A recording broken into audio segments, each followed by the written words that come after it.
Hello, good morning. My name is Wendy Chuck, and I work as a costume designer.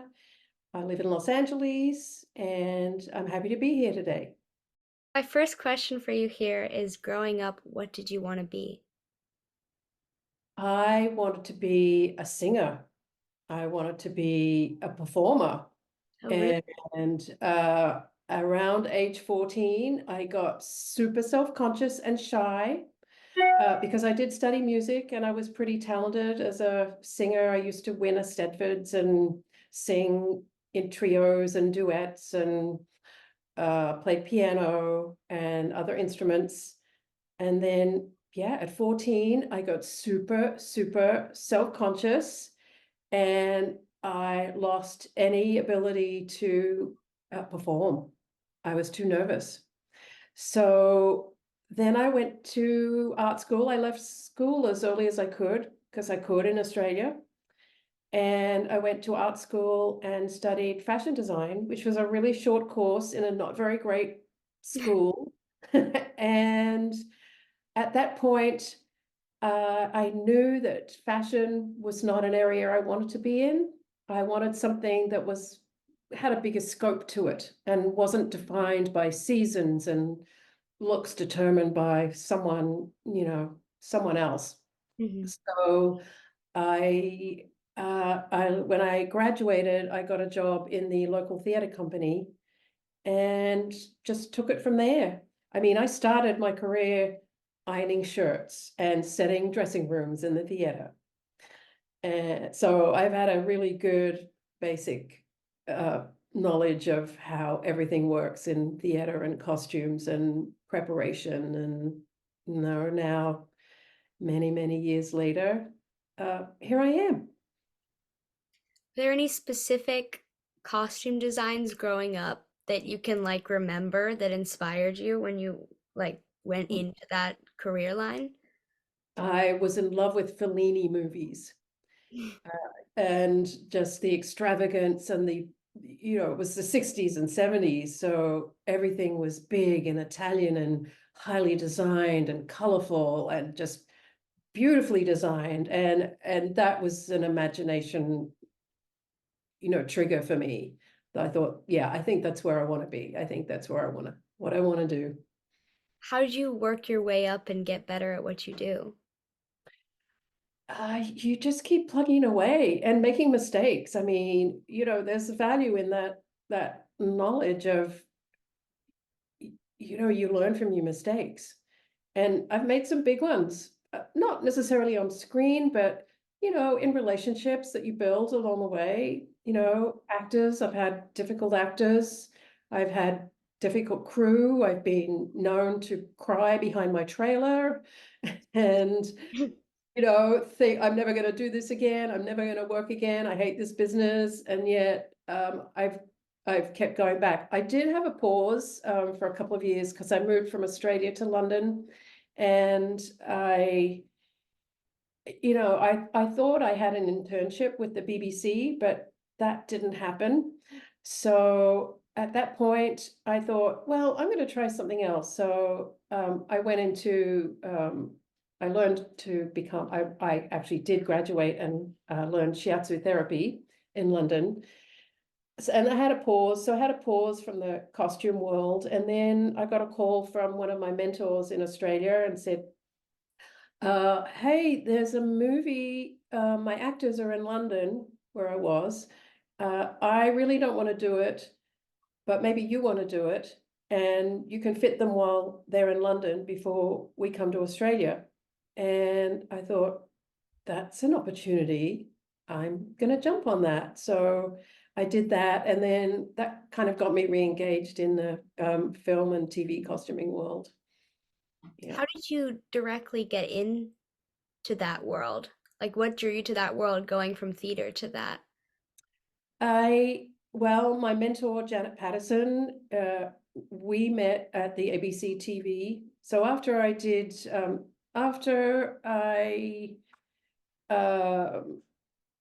my theatre training, I moved from my hometown of Brisbane, Australia, to Sydney, and I got hired by the Australian Opera Company. And at that point, I was, I had 7 years of costume making and tailoring under my belt, because the ABC TV was a really great learning experience for me. Not only did I meet Janet, who mentored me, but I got to learn how to tailor from the Italian tailors. I learned how to make hats and shoes and accessories. So I was really given free rein to just explore any skill or learn any skill within that environment. So by the time I moved to Sydney, after I did a trip to Japan, where I lived in Japan for 6 months and taught English, I moved from Brisbane to Sydney, and I fortunately got hired as a costume cutter for the Australian Opera, which is great. And I had a team of stitchers available to me. So at that point, I wasn't designing. And then, then I worked with Janet, and I think I just got lucky. I just learned, like I always say that I was really fortunate, because in my generation, I wasn't officially a trainee, but my education was unpaid for because I got it in the field.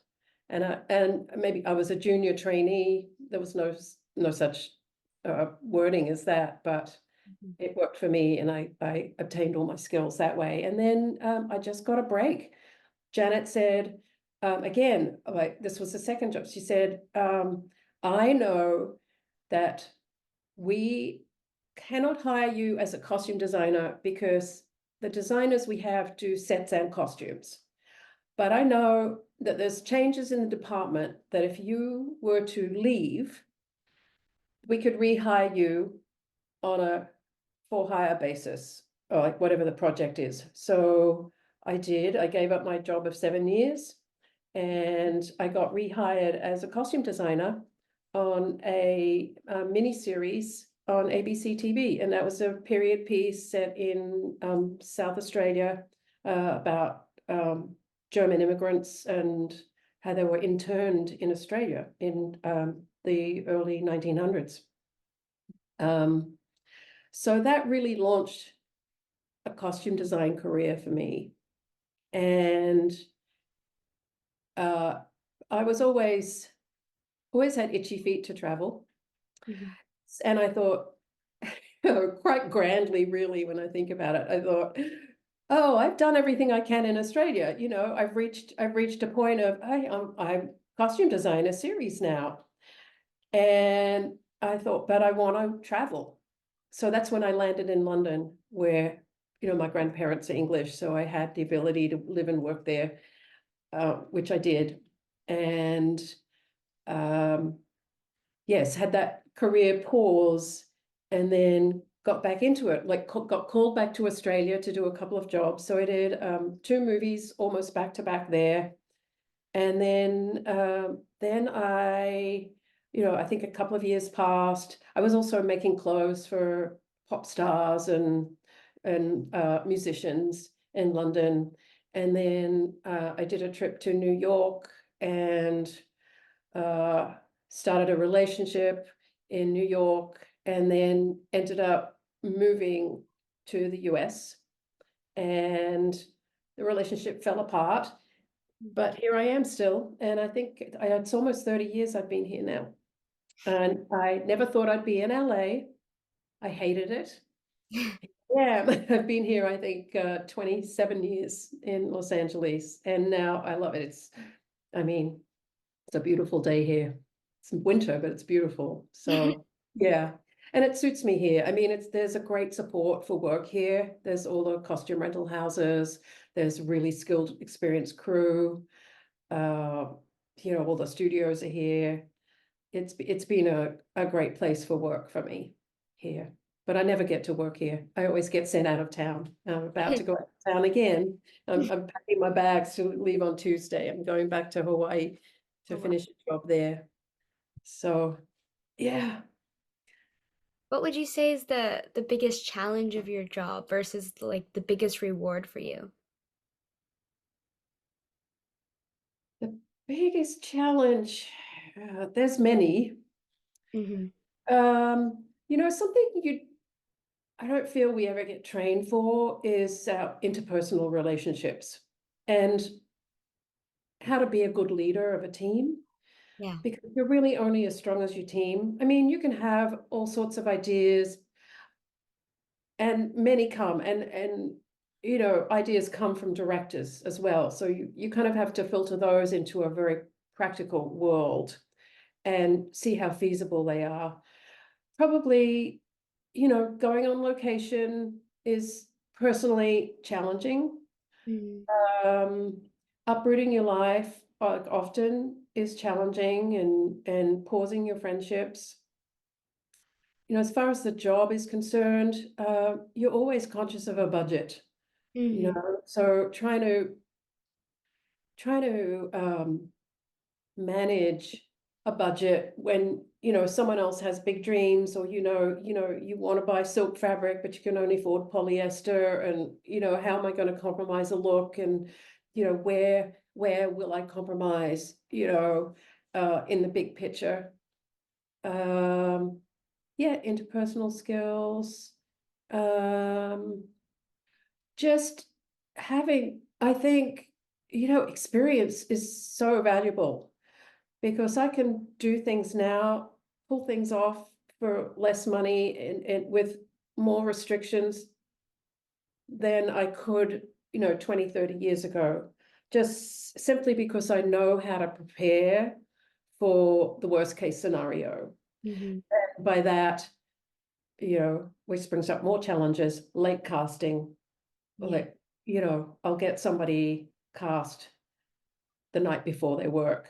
So, if you're on a distant location, you're lucky if they get flown in a day before and then they go to camera the next day. So that means you have to think so far in advance. You have to make sure you have their accurate measurements and sizes. You have to be able to talk to them and communicate, between the director and them to create a character. And then hope they, if they've been on an international flight, they're usually a bit puffy. So, you have to take that into account. You have to make sure you've covered a range of sizes and a range of characters, which means also, you're extending your budget to do this kind of thing. Mm-hmm. Um, and if you're on a distant location, which I have been recently, there's no rental houses. So you can't really, run out to Western costume and pull, a rack of clothes, Mm-hmm. and, it's just not available to you. So you have to think of ways and think in advance of how to make things happen like that. Uh, yeah, it's a pretty challenging job. My production designer friend considers it the hardest job of production, but I don't know.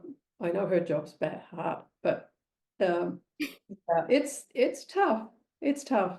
But experience is everything, and wherever you can get it from. Yeah.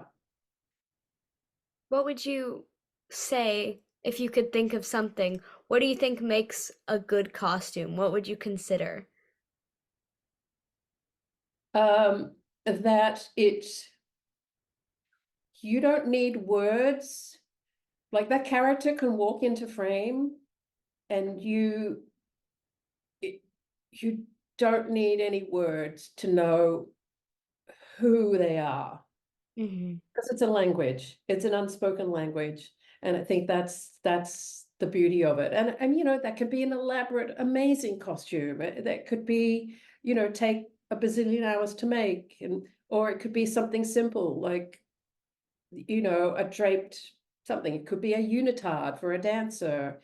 But everything is speaking a language to us, including, color. I think, uh, also, we don't work alone. So we work, with the actors, we work with the directors, we work with the production designers, we work with, well, in particular, the production designers. You can't put someone in black, in a black room, or, there's certain, you have to have conversations with everybody.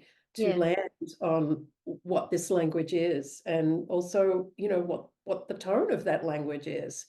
Are we expressing, what mood are we expressing? Mhm. Um, yeah, there's a lot to it. And yeah, sometimes things happen just by luck. Some things come together at the last minute. Sometimes things work in a fitting room, and that's it. You're done. You've had your fitting 3 weeks before the actor works, and everything's good, and you don't need to touch it. And then there's times when just you'll get one outfit. A character might need 20 outfits, but you get one that works. And then, at least you've got a template of something that works. And it may not work, it may just work for one scene, because, some movies range over time, some range over a day. So there's just a lot to consider. It's all different. Yeah. Well, touching a bit on what you just said about like the genre of a piece, how does that affect you and your work? Because you talked a little bit about how like the mood affects something, but can you talk to me a bit more about that? Hmm. Okay, I'm going to talk about the Holdovers, which is currently available to reference. Yes.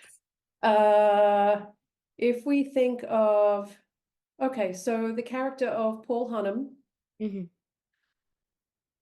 he's a curmudgeonly professor. He's stuck in his ways. He's been there forever at the school, and his look is iconic academia.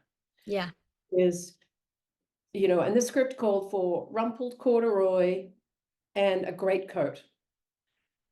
Well, Paul had some ideas about coats. The writer had some ideas about coats, even though he wrote Great Coat in the screenplay. But what worked on Paul was what you see in the movie. Yeah.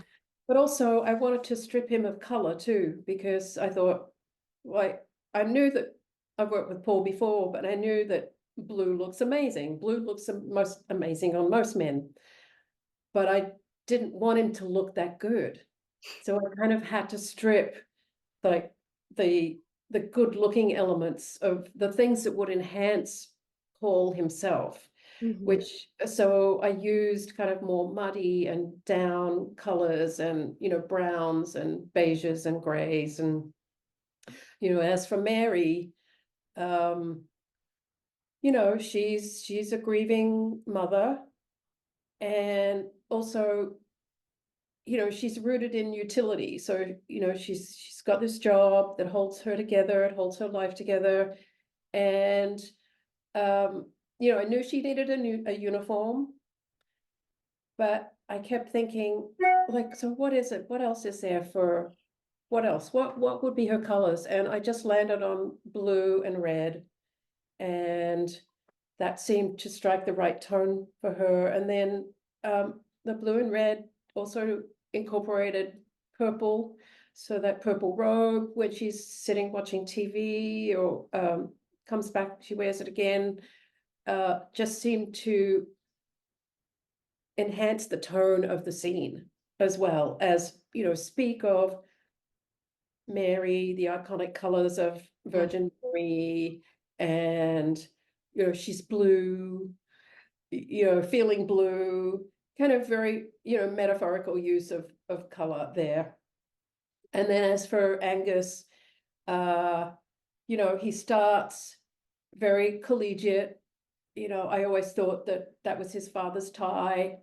He's fitting in with the school, because it's a school uniform of sort, but it's not a uniform that everyone wears the same. And then we see him start to wear, a few brighter colors. So, of everything, like he's maybe the brightest, because he's got that kind of youthful element there. Yeah. So I think, that's the way I used, color and tone in that movie per se. I'd love to talk to you about more about the holdovers now that you kind of transitioned perfectly into that. I Mhm. just think that your costume design here was absolutely brilliant. I think it really was just like the best part of that, one of the best parts of that movie. It was so amazing to watch. Thank Um, you. what's your favorite thing about working on a period piece like this? I know you and Alexander Payne have been working together for a long time, and I know that he had promised you a period piece. What is your favorite thing about working on a period piece? Well, one of my colleagues will say that the producers will come and the producers won't tell you what to do. Because everybody has an opinion on contemporary clothes. Everybody. And you know, there can be a lot of meddling. I find, oh, there's less meddling, and people tend to treat you more as an authority as a designer in period clothes.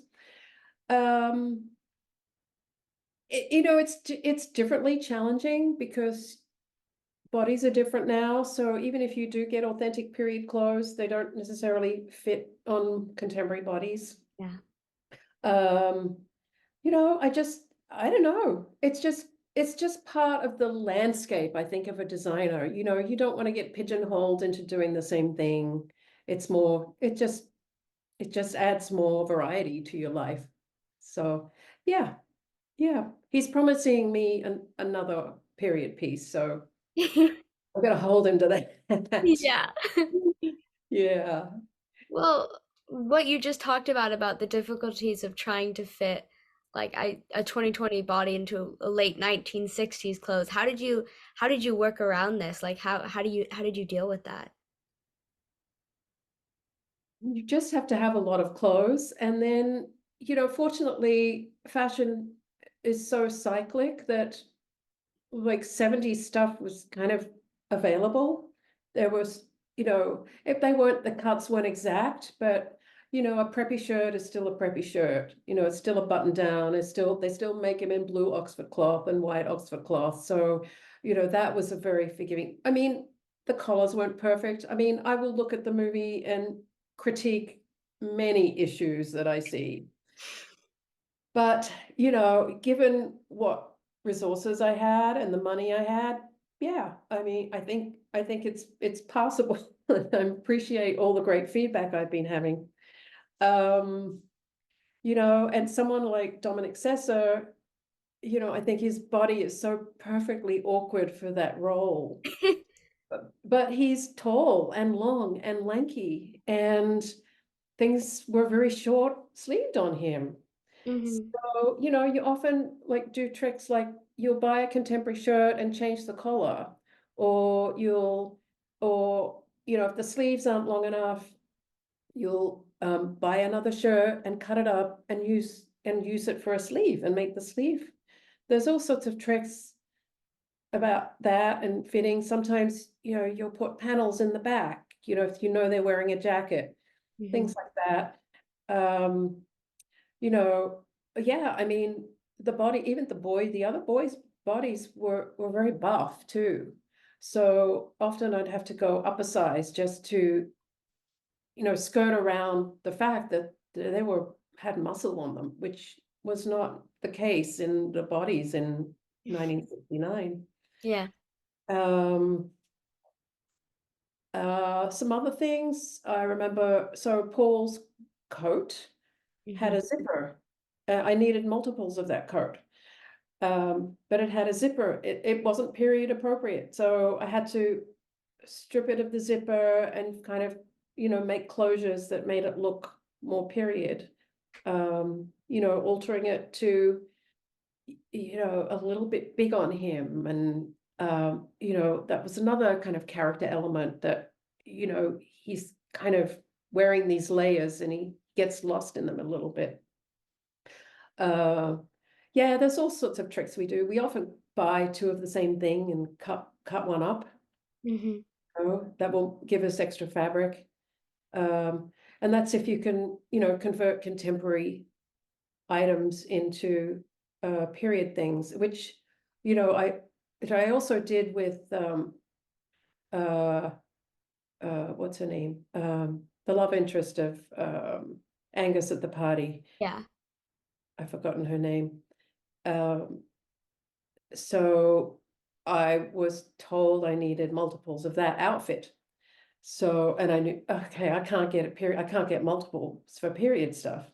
Yeah. So, I shot contemporary, and fortunately, I think it's Free People, had some, like 70s fashion forward hippie stuff. So, I converted those pieces and put a vintage belt with it, and, some vintage jewelry, which, what I knew that he had to look down her blouse and comment on that. So, that already limited what I could put on her. Yeah. Yeah. So, and that's kind of, I would say, that's the sort of thing that I was wearing when I was like in 1970, like it was, I had purple suede boots and, big belts and blouse just like that. In fact, my first year at art school, I made one of those gypsy, we used to call them gypsy blouses. And I had one of those. So she's a little piece of me there. I so something that I've noticed about just like your costumes throughout different films you've done is just like your use of layering. I think you're a genius in the way that you layer stuff. I think you're incredibly good at that. And Oh. and just kind of talking about you just talked about layers with Paul Giamatti's character. I'm wondering how like if that's something you focus on and if that's something you focus on like with all the looks in this movie or just in general as a costume designer. It's just something I noticed about your work.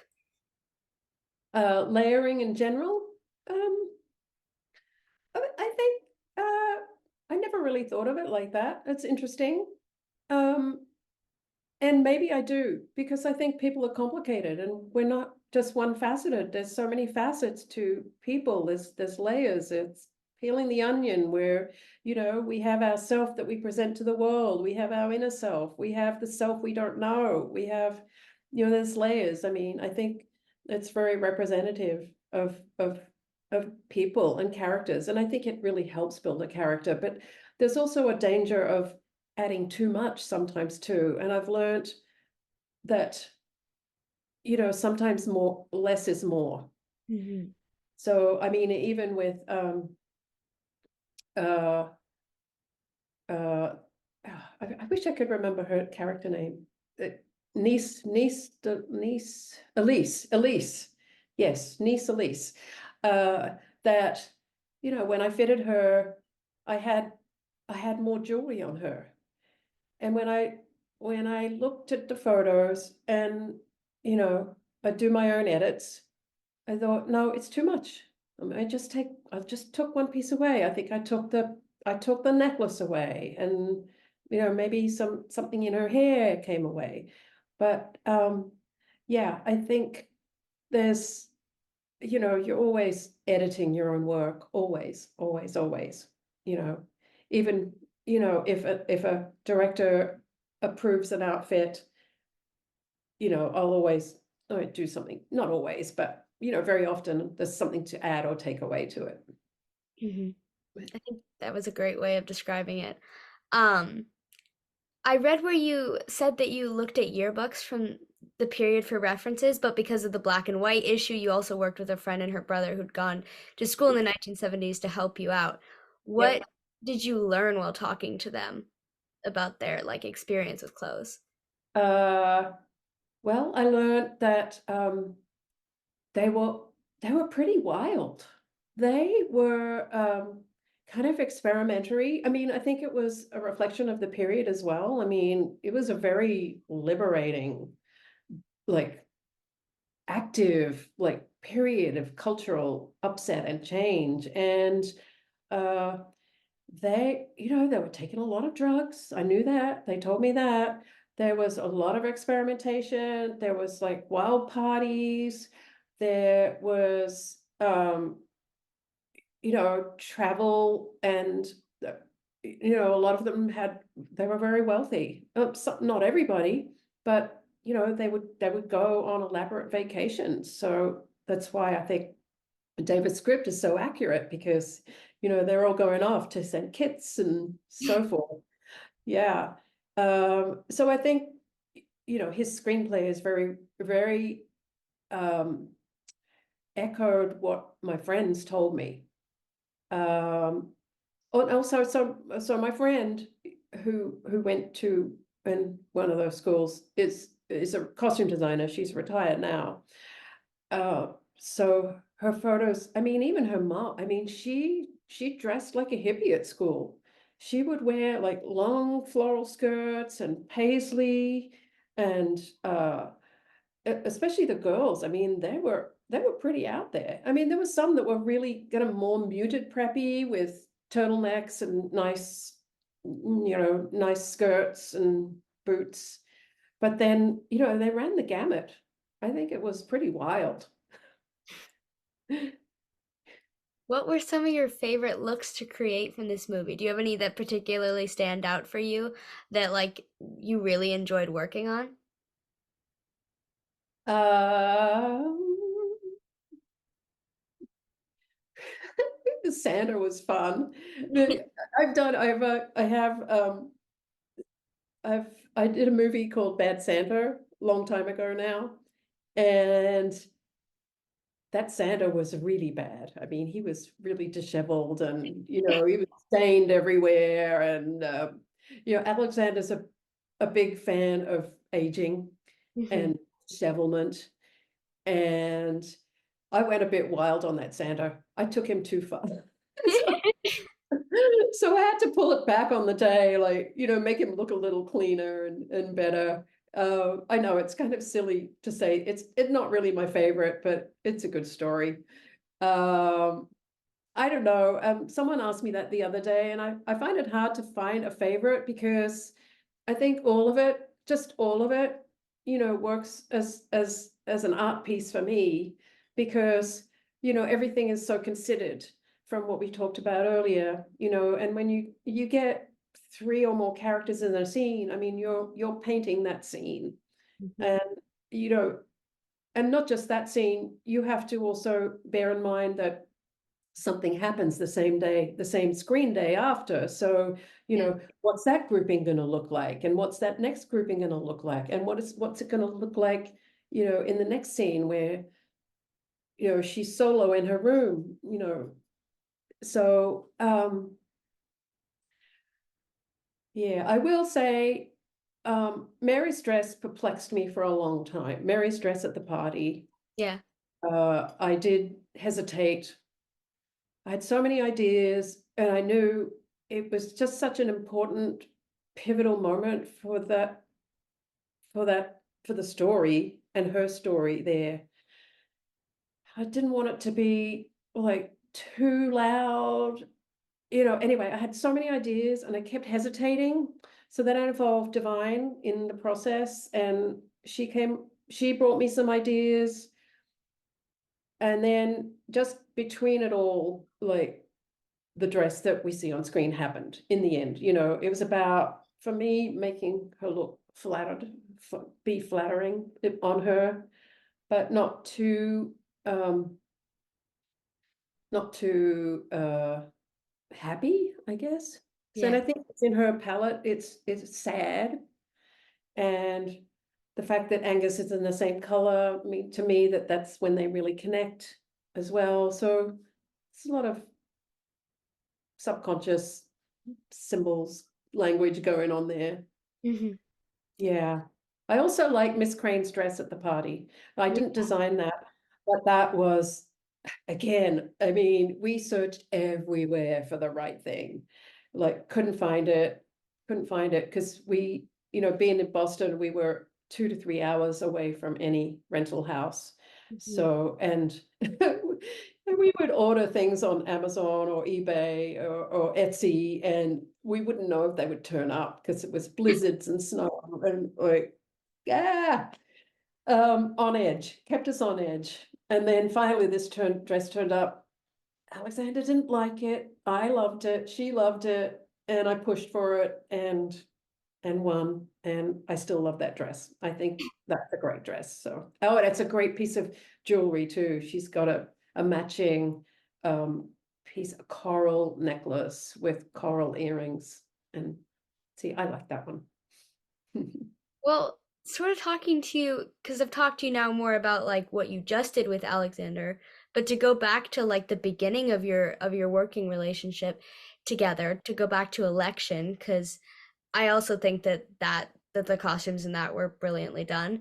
But this was your first movie with Alexander Payne. Was there something about this experience that instilled that long-standing working relationship that the two of you have now? Um, well, something happened, something that happened. I don't know. I don't know if it was the fact that, I don't know. I felt like he's been my career angel.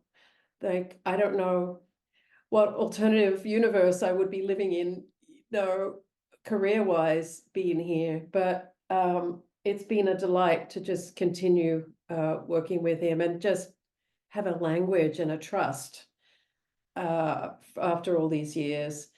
I don't know what solidified the relationship.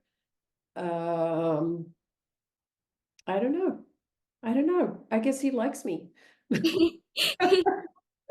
You know, sometimes I think working relationships are just like if you're fun to have around. I don't think I'm particularly fun, but when you're around the camera all day with somebody like DPs and uh, directors often, like each other because they're fun to be around, or they make light of a situation, or they're just good hanging together all day for that many hours. So sometimes I think people get jobs because of that rather than their skill or talent level. But I feel lucky to have met him, and he's continued to hire me and trust me. And we continue on our journey, hopefully. You never know. Well, similar to other stuff you've done, this is something I've always personally wondered about with costume design. When you do a movie or television that's set in a school with so many like students and so many, how do you dress that many people? How do you manage that?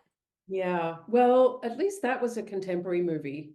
So, we made it in 96, I think. Um, I, well, you don't, when it's contemporary, we don't dress everybody. Yeah, So we will give out, I mean, if they're being cast from, background casting, yeah, then we will provide background casting with a brief. And sometimes, it'll involve, well, the more information you give, the better. But people often don't read a lot of, they won't read information, but we'll give them, you know, a color palette, or a don't wear, we can't have logos, we can't have, red unless it's a Husker t-shirt, or there's certain, you just send out a brief, and then as people come in on the day, we'll have our background costumers um, look at everybody. Sometimes we'll ask them to bring 3 or 4 changes. It depends. SAG now has rules that you can only, I think it's you can wear one and bring one. mhm, Otherwise, they need to be paid. yeah. So yeah, my team will look at everybody, sometimes as a group, and then when we go to shoot, I'll go in and look at the scene as a whole, and if anybody stands out or seems wrong, or doesn't work as a unit, then we'll pull them aside, or get the ADs to move them to a better, to the side or the front or away from camera, and or just change them. Sometimes it's, we do a lot of changes on the day of background. Yeah. What was it like creating Reese Witherspoon's character design? I love the outfits she wears in the movie. I think they're very representative of her character and her personality. What was that like for you? Yeah, it was fun. Reese and I went shopping. So I think I had some things, and then Alexander had taken me shopping as well. Like, so I think the first day that I got settled in Omaha, he said, "Let's go. I want to show you where Jim McAllister would be shopping." and what I think is good for him. So like, that was fun. So we went to the department store and started with shoes and ties and jackets and so forth. And then when Reese came, yeah, we went shopping. We went to the Limited and whatever other store was around similar to that at the time. And kind of got a template for her with that, the turtlenecks and the skirts and again, like a wannabe preppy or like the preppiest looking kid in the school because she was the A-type personality. Yeah, it Yeah. was it was fun. And I think, sometimes you don't, because a film's shot, 6 to 8 weeks, you might get that template that just works for, the first week, but then, you'll continue to go shopping and start to amend, oh, here's another skirt that's going to work for her. Oh, here's, oh, I found this in Target, or I found this in a thrift store. And, you just start to, work and build on a palette and build on a character that way. Yeah. So I think it will happen that way. And yeah, Reese was as involved as I was at the time. Yeah, good. Correct me if I'm wrong, but I read in one of your interviews that there's a necklace that was worn by Reese Witherspoon in Election that's also worn by Carrie Preston in The Holdovers. How often do you, and if that's true, how often do you reuse pieces from project to project? Is that something that's common, or is that not usually something you do? It is true. And yeah, if a piece, I have a collection of jewelry and, I take it with me as part of my kit when I go to locations and things get reused. Some things are generic. Like, I got, a bunch of pearl earrings and pearl necklaces and, I've got a bunch of bracelets and then, stud earrings or, so they're useful to have on hand if you just, want to create a character quickly, for a fitting. Because sometimes first fittings, you don't have everything in the room. You just, kind of getting a read on an actor's size and what colors work on them. And then, second or third time around, you can start to accessorize and, complete a look. Mhm. But yeah, I will reuse things a lot. But significant things, I mean, that was a significant piece to me just because it was, that was Reese's character. And I remember buying that piece and then I don't know, I just thought, this is interesting. Yeah, why not? Uh, yeah, so it works. That's really interesting. That's really cool. Mhm. Oh, and especially like one of Alexander's notes when I first got the screenplay was think of Jim McAllister, but 20 years on for the character of Paul. Yeah, Yeah, so there's a little link there. that's really cool. Yeah. A few more Alexander Payne questions for you before I move on to talking to you about Twilight, which I have lots of questions. But what talking about Schmidt, which is what was it like working on this movie? I particularly, what was it like working with Jack Nicholson? Was he particular about anything, or what was that like for you? Uh, it was interesting. That was the first time I had met an actor who didn't want to do fittings. Oh, wow. Yeah, men tend to be like that. Some men, not all. But he didn't like fittings. Hmm. So I remember my team and I went to his house to fit him. Uh, oh, what I'd done, I'd gone to Omaha first, and I thought I had gone into the Mutual of Omaha and taken photos of the real guys Hmm. and asked them where they shopped. And so I wanted to get like a watertight look and case before I met Jack. Hmm. So any questions that came my way, like I could say, no, this is him. This is like, look at him. This is what he wears. This is what they look like. And I did, and it worked. But we schlepped racks of things to his house. And I was told I would get 30 minutes with him. Oh, So that like I had probably 5 racks of clothes. I think I've gotta do this in 30 minutes. I'm thinking I'm gonna get one of everything on him. I'm gonna get a coat, I'm gonna get a suit, I'm gonna get a pair of pajamas, and I might get a sweater, and I'll get some shoes. All right, so I won him over with the shoes. So started with the shoes, got the shoes, yeah, got the pants. I don't know where they are anymore, but I have a photo of my tailor. He's like, I put one leg of a pair of pants on, and my tailor on the ground following him around, trying to hem of the pants.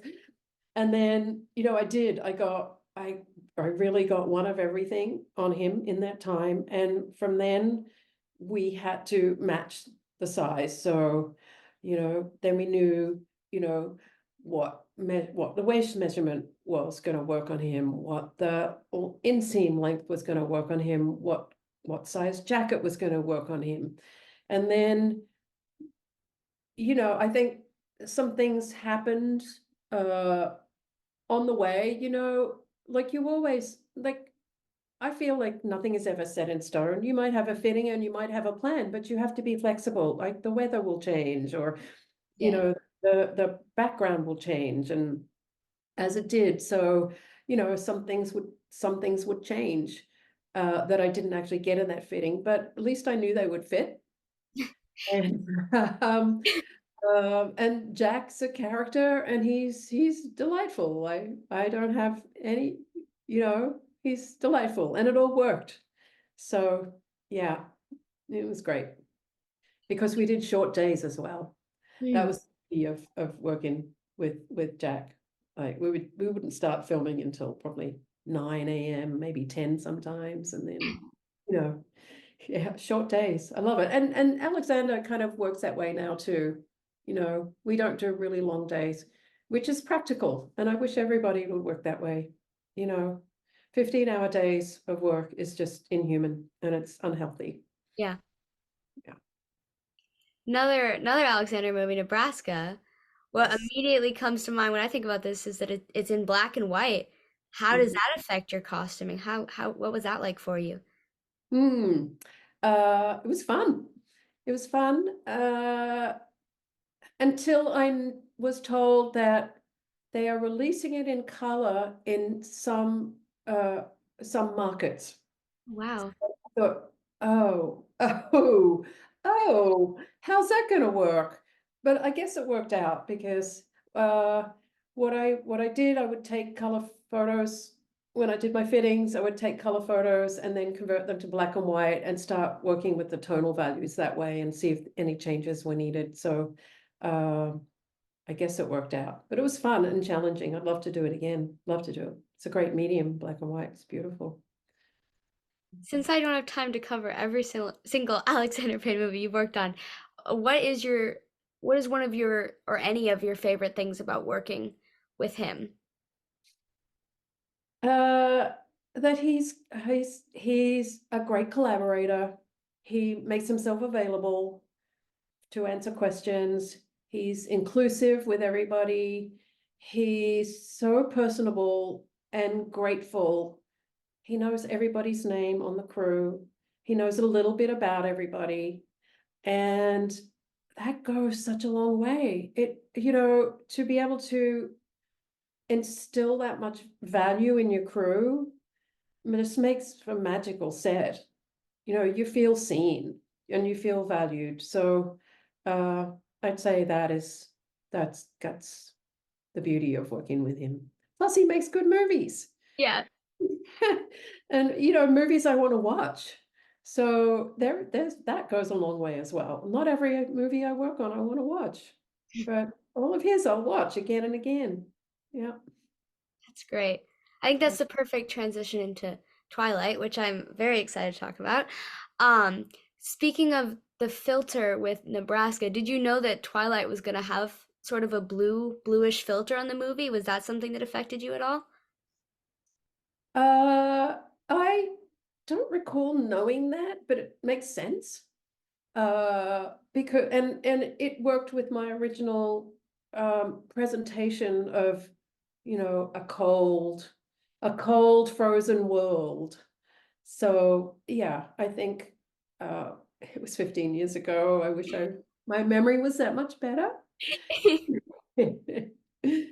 With sort of the cold frozen world and the icy color palette for the Cullen family, which I know was inspired by the concept of them being frozen in time. Can you just go a bit more into this and tell me more about that? Mm. Uh, well, that's what I present. I don't know. So when I read the books, that's just what came to me. And I always thought of, pieces of amber, not that that's cold or it's yellow, but I thought of, insects stuck in amber. Mhm. And um, also, the cold, icy climate of now I've been to Forks, Washington. Yeah. Now I know what it's like up there. And it's its own special world. And uh not just amber, but I think of moss agate as well, and as a stone that that to me, when you see those little pieces of you know ferns and moss also captured in time forever, that was really a pivotal inspiration for me. And fortunately, we were able to run with it. I had more white than was anticipated by the director of photography. So quickly into the dye bath, few things went and worked out. So yes, yes, it's been quite a phenomenon, that movie. Yeah, the costumes from this movie are considered iconic and have been so wildly loved by so many people. And as you talked about with the Forks, people can even go to Forks, I've been, and you can see them displayed in the Twilight Museum. What's it like seeing the effect your costume design had on and has on so many people with this movie? I I I don't have words to describe it. Uh, Yeah, I'm speechless because so even yesterday with my hairdresser, and I said, I don't want to download another social media app, but I heard that something on TikTok has 63 million viewers for Twilight costumes. And she Yeah. said, look right now. And she brings it up. Like, I, again, speechless. I don't know. I mean, I never knew at the time. Yeah. So and the fact, well, I knew something at the time when, I got asked so many questions when the movie came out about where to get things. And, Yeah. that started. And then Amazon made a coat, like they made Edward's pea coat. Yeah. And they were selling it for like $150. And I mean, that's when I guess I knew then that something was explosive about it. Mhm. But I mean, it's phenomenal. I mean, and my hairdresser said, "Oh yeah, my sister they're 30 and they just had a Twilight birthday party." Yeah. So yeah, and I did go to Forks. I was invited to Forks this September last. Oh, yeah. So I was able to see firsthand what and who had it touched. And it's it's amazing. I mean, also seeing that community Yeah. as a whole, it's not even about movie fandom. It's about something that was created from a movie, that it's just about a community of people that share something, that love and care for each other. Yeah. It's amazing. Yeah. So I don't know. There's just another story there to be had. I Yeah.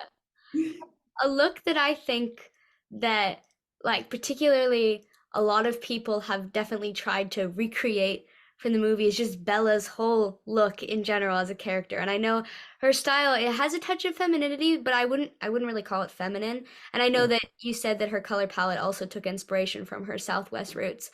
What was it like creating her sort of signature style? I think that you like the way in which you dressed her in the movie like was really adhered to her character and was really perfect to like that character and the way she acts. So Mm. I'm wondering more about what that was like for you.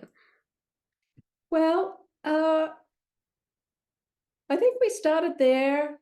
Um, and it's recently I found the fitting photos that I taken of her first fittings. Mhm. And like clearly what I edited out was not right. It's funny how like looking back at this and what has become so iconic and the things that I rejected, which like now I feel are completely wrong, but they were in the room and I had to try them anyway. But sometimes you have to try the wrong things on to get the right things on, to know like, okay, that's wrong. So that's not a direction I'm going to go in. And, I think one of them was, uh, it was a peasant black, or I can't recall exactly, but I just know that they were wrong. And yeah, I've had a lot of a lot of requests. I mean, over the years, I don't know how the fans find this stuff out, like what the label is, like who made it, where did it come from? Yeah. It's like I don't know where they find this stuff. Yeah, it's crazy. I've seen so many blogs, like fashion blogs online where people are like how to get the look and where to find different items, which is crazy. Yeah, yeah, it is. It is. Yep. So I don't know. It's good to have one of these in your career, I guess. You know, Yeah, totally. time. Yeah. I Um, I read where you oh, did you have something else to say there? no, no, go ahead. I read where you talked about dressing Robert Pattinson's Edward and what it was like dressing him in the sense that he was very particular about like the fit of everything. But what was it like dressing Taylor Lautner's Jacob and the contrast between those two opposing love interests? Hmm. Um, I mean, I felt like he was just like a kid from, who went to Forks High School. No, I didn't feel like he I applied anything different to him Mhm. because I mean, and look, in hindsight, and I know there's a lot of talk about, recreating the TV series Yeah. and being, you know, correct, correctly representing the kids from the reservation. And I really hope I did that right because that was my intention. Because I really have a love for Native American culture and did want to represent it. It was hard to get any research uh, on these kids. So I did the best I could. And, at the same time, I mean, actually, he did not go to Forks. He did not go to Forks High School, right? No, he went The school on the reservation. to Oregon. Yeah, yeah. So I hope I, I haven't read any critique on how he was represented. Me either, no. But I hope I represented correctly. I really do, in a heartfelt way, because that's important to me. Who would you say was the hardest character to costume in this movie? Was there a particular one, or were there different looks that were difficult to figure out?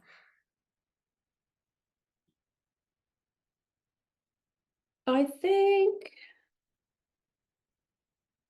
maybe, I had a bit of trouble with Esme, if I think about it.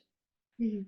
I remember, I did not have a workroom to make things for me because we were based in Portland. Mhm. And I had someone doing alterations, but I did not have, and this in hindsight, I would have, again, I would have done all this different. I would have custom made a lot more, but we were short of time and money and the usual constrictions. Yeah. Um, but I I couldn't find what I felt was the right thing for her cooking scene. Yeah.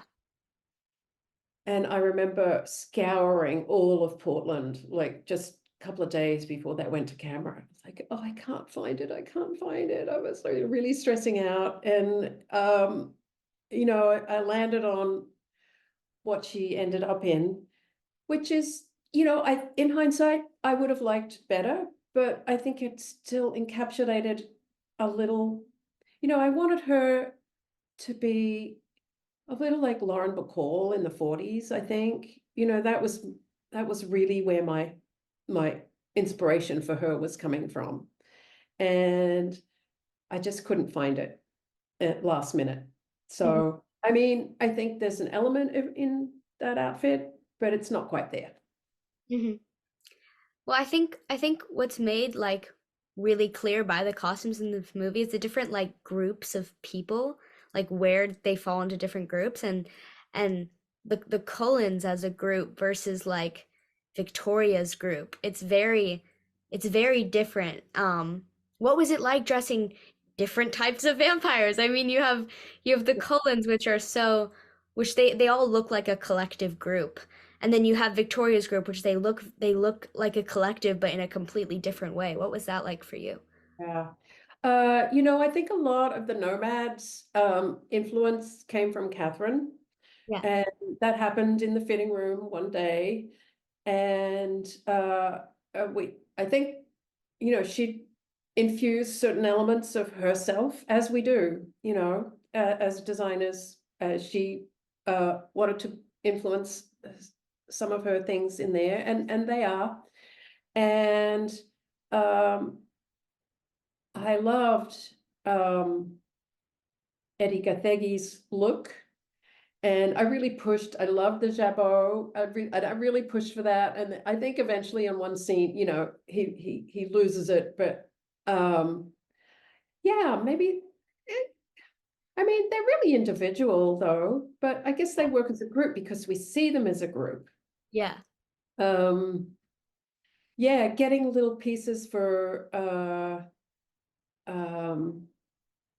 the leather jacket, that was interesting, trying to find trinkets and collected things. I mean, that was fun.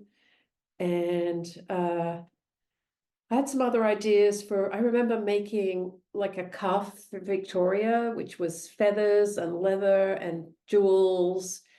Um, and in the end, I found what she does wear. I found in a store in Portland, and it's I think it was for falconing. It's a falconing wristband. Yeah. Um, but yeah, that happened early because that happened when we were still in LA and prepping here where the actors were here. And so I like the Cullens as a group, because once you have that color palette, Yeah. you can shop around that palette.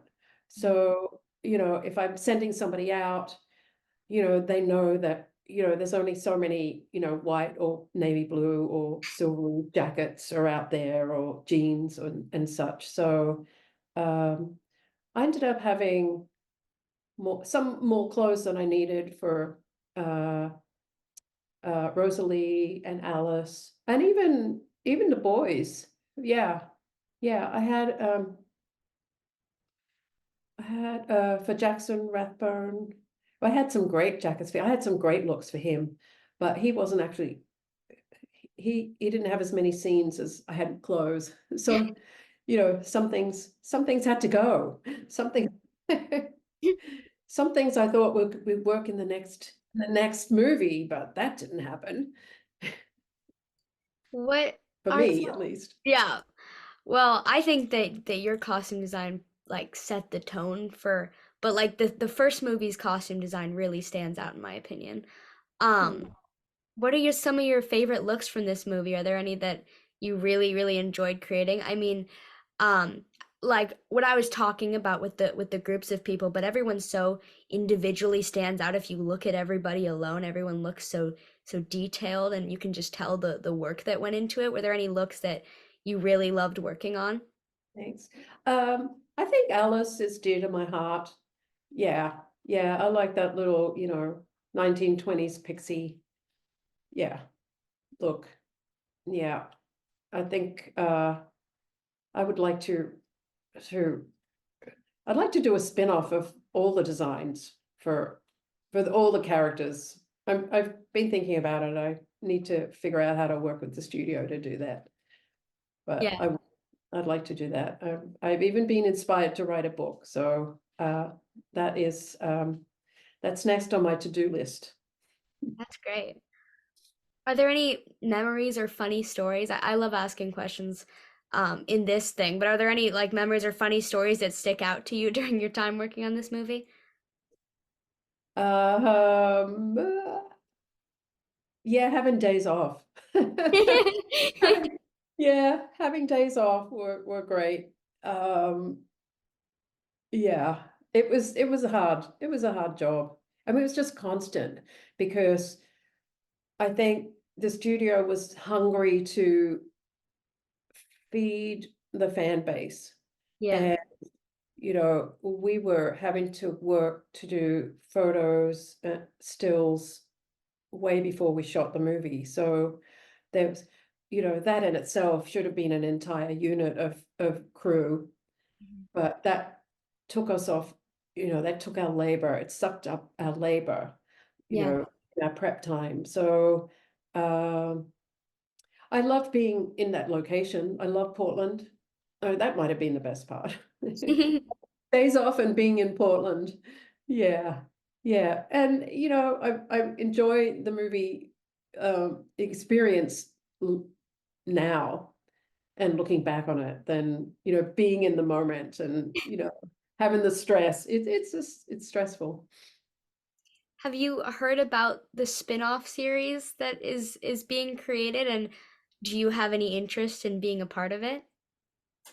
I would like to be invited to be part of it. Mhm. So anybody out there, call my agent. Yes. Yes, simply because I feel like I nailed the characters and set them up. I know so much more about doing my job now that I think, well, like it might be wasted on TV, but being a smaller medium, but I've got so many more refined, fantastic ideas for the characters that I would love to do it, actually. I think it would be a great extension of, the beginning of the work and a really good, closure for it as well. Yeah, So, so if anyone's listening, if yeah, anyone's listening, contact your agent because I yeah, agree. I think that I think you should do the costumes for that. I think that they should contact you because I think you really nailed yeah. everything about that. Yeah. Thank you. Yeah, yeah. And everything's better second time around. I mean, I feel like, you just refine things and, that language could be so much more succinct. And I think, that I would want to tie that in with a marketing, like there's definitely some marketing that could be tied in with a series. Yeah, Mhm. yeah, I think again, if and when you do write this book, I think everyone would be very curious because just so many people recreate the looks from that movie and recreate everything you've done with that. So I think that yeah, marketing wise, it would be a really big sell for them to yeah. even have you talk about everything. Everyone wants to steal the looks from that movie. Um, kind of moving on to kind of a last piece of work before I ask you some last questions. I was very curious to talk to you about the Romanovs because I read where you said that this was the most incredible work experience of your entire professional life, and just reading about it, it sounds so like challenging, moving from city to city. But what about this made this so incredible for you to work on? I think just to have that opportunity to travel and really engage with, all the local crew, with stories that were set in those locations. We weren't recreating a location. We went to Prague because it was Prague. Mhm. We went to Hong Kong because it was Hong Kong. We were in London because it was London. We weren't recreating, well, we did once, recreated New York in Toronto. But then we went to New York and shot the exterior scenes. But that's really the only. We went to Mexico City because it was set in Mexico City. And, being able to just immerse yourself in the local culture is just great for any job, you know. I mean, it's at the same time, I mean, the challenges are abundant. I Yeah. mean, you have to hire locally, you have to figure out ways to shop locally, you have to adapt to new environments and so forth. But I think the travel was just the great opportunity for me there, and also working, with Matthew Weiner. I mean, we get on.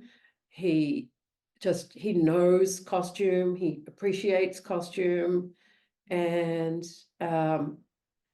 give me great notes and great feedback.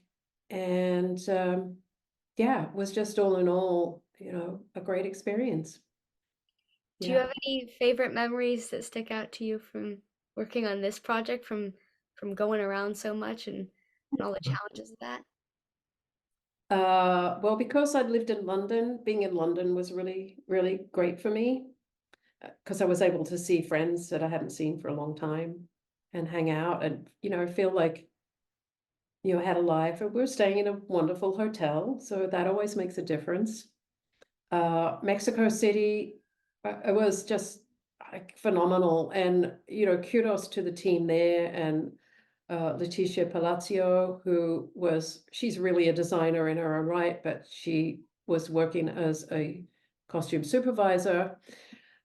She pulled all those amazing looks I don't know if you've seen it, but as finale sequence in the Mexico City version, where the Diego Rivera mural comes to life. Mhm. That was a phenomenal fun. That was incredible. And we got clothes from all over the world. And, it was, I don't know, it might be 6 seconds in the movie, but it felt like 6 months getting it together. And Mhm. it was a phenomenal feat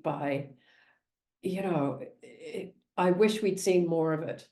I mean, that team there, they made things from scratch. They dyed the feathers. They recreated these like immaculate, amazing feathered. They weren't swords. They were, I don't know what they were. Uh, Things, props, I guess, but they weren't props, but costumes, feathered costumes, when they hand dyed the feathers in hand washing, because there was earthquakes there when we were there in Mexico City. So they shut down the water too, where we were prepping I think it was a primary school. So, but because of the earthquakes, they'd shut off the water too. So we would have to, they would be hand dyeing the feathers and hand creating. I mean, I've documented all on this in photos, and it's amazing. Like, so just that alone, I mean, that is as an experience in your work life, to be involved in that, it's phenomenal. Well, this is this something that you would love to pursue in the future, like this type of project again? Is this something that you would like to pursue again? Sure. Oh yeah, like something like, yeah, Killers of the Flower Moon. Yes. I don't think any designer would say no to that. You're working with craftspeople who have all that skill, which is, dying. All of that, all the artisans the skills are dying off. So to recreate the skills, I mean, what better way to do to do work, to spend your time. It's a joy. Are there any people in particular that you'd love to work with in the future? Oh, so many, so many. I'm not going to name any. Uh, but if I can continue to work with Alexander Payne, that would, and do one movie a year with him for the rest of my working life, I'd be happy with just that. Yeah. Yeah. Some concluding questions for you here. This is one of my favorite questions to ask people. Um, if you could give your past self a piece of advice, what would it be? Oh. Um, think bigger. Don't hold yourself back. Don't doubt yourself. Keep building on your skills and be unshakable. That's great. And similarly, if you could give any upcoming costume designers or people who want to get into this field any advice to them, what would you say to them? Mm. Run. Just know you will be devoting a large chunk of your life if you are willing to compromise your personal life, because I think it really is. It is for me. Um, then go for it. I mean, the rewards, the rewards are great, but they come with a price, I think. Yeah. Mm. It says on IMDb, so I think that means that I can say that, but I can cut this out if I can't announce it. But it says that you're working on the live action Lilo and Stitch. I was wondering, can you tell us anything about projects that you're currently working on, projects coming up? You don't have to get into detail or anything, but what to look forward to in stuff we're about to see from you. Well, Lilo and Stitch, I'm about to go back and we're going to finish that since we stopped because of the strike. Mhm.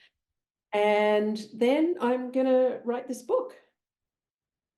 Yep.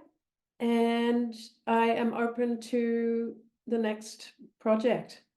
So either Lionsgate's going to call me with the TV series. My wish would be that Alexander Payne gets financing for his next movie, which is well, I can't say this because he's announced it. He and David Hemmingson are writing a period piece set in Nebraska in 1886. And I think I'm most excited by that than anything else right now. So it can't happen fast enough. So uh, I think it's in the early stages. Who knows? Who knows? But I would like to have a job around April would be perfect. Period piece. Another Yeah. Alexander Payne period piece. Yay. Yes, yes, that would be perfect. Yeah, on my dream world. Well, thank you so much for answering all my questions. It was a real honor to talk to you. You too. Yeah, you're a really good interviewer. You like, I don't know if you gonna do that and you're acting or both, one or the other, but you've been one of the most learned interviewers I've had in a long time. Thank So you. I appreciate you, and you're gonna go far, lady. Thank you. Thank you so much.